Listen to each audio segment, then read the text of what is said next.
Okay, let's just find out the veracity of some of what Peter Weir has just said. With me, the proposer of the motion, Brian Wilson, and indeed the Chief Executive of the airport, Brian Ambrose. You're both very welcome.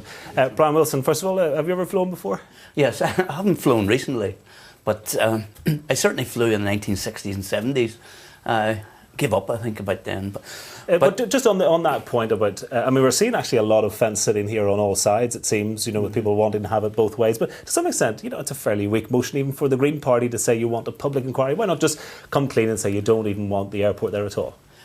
No, but that is totally incorrect. I mean, I think the airport is an excellent thing for North Down and for the Northern Ireland economy. And its present state, I have no problem with it at all. Just because I don't fly, I mean, I know people enjoy flying, and basically from a business point of view it's essential. So therefore I would certainly be in favour of the present airport. What I'm not in favour of is an extension to that airport, because basically it raises an awful lot of issues which actually cannot be considered in a planning inquiry.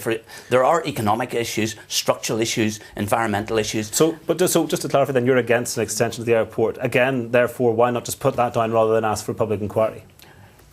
I'm not exactly sure how procedurally this would work. And basically, I think I want to get the Assembly to agree unanimously to a public inquiry. And on that basis, obviously, if I said I was against it, there are people who do favour an actual extension, and I would not get the public inquiry. But I believe that most MLAs, and perhaps all MLAs, will support a public inquiry. OK, Brian Ambrose, what's wrong with a public inquiry?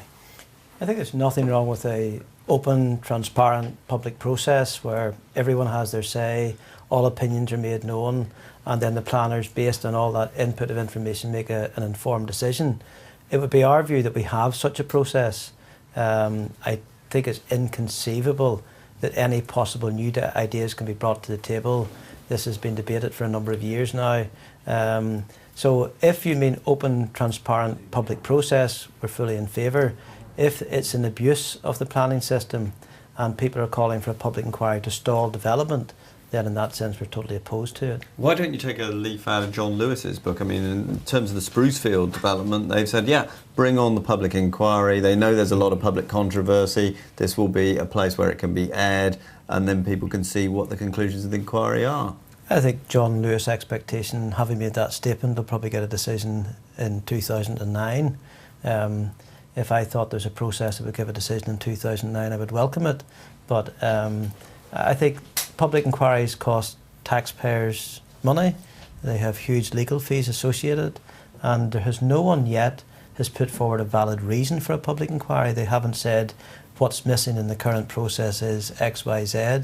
In fact, most of the people who are raising objections to the extension are actually objecting to things that we haven't asked for.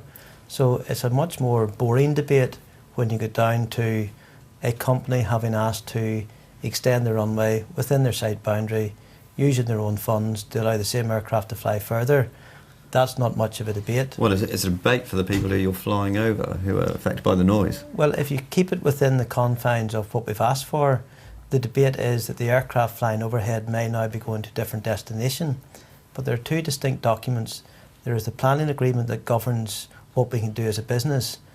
It's in place. We have not asked for any change to that. That could affect people on the ground. At the moment, we're entitled to 48,000 flights. With the runway extension, what it means is that some of those flights could be going, say, to Paris instead of Prestwick. Now, on the ground, where the aircraft overhead is going is not something that's going to affect you on the ground. So if you're affected now, you will be affected with an extension, but it will not make any difference. And are you reassured by any of that, Brian Wilson? Absolutely not. I mean, there are major strategical things we should be looking at from the regional development of our airport capacity. We should not take this case in isolation. We should also be considering the economic impact that this is going to have on perhaps the international airport. But also the benefits that Mr. Ambrose suggests.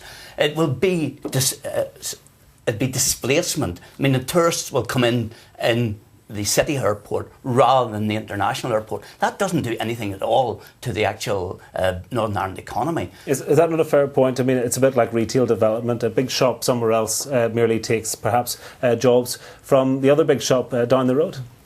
As with many, a fair point until you look at the facts. I mean, I came into this sector 10 years ago. At that time, City Airport had 1.25 million passengers, International at 2.5 million. 10 years later, both airports have doubled in size. Why? Because there's been intense competition between the two airports. So today we have 2.5 million passengers and International of over 5 million. So to suggest there's displacement, the facts would counter that entirely. And I think as a region, we've never had such good access. There are over 30 flights a day from the two Belfast airports to London.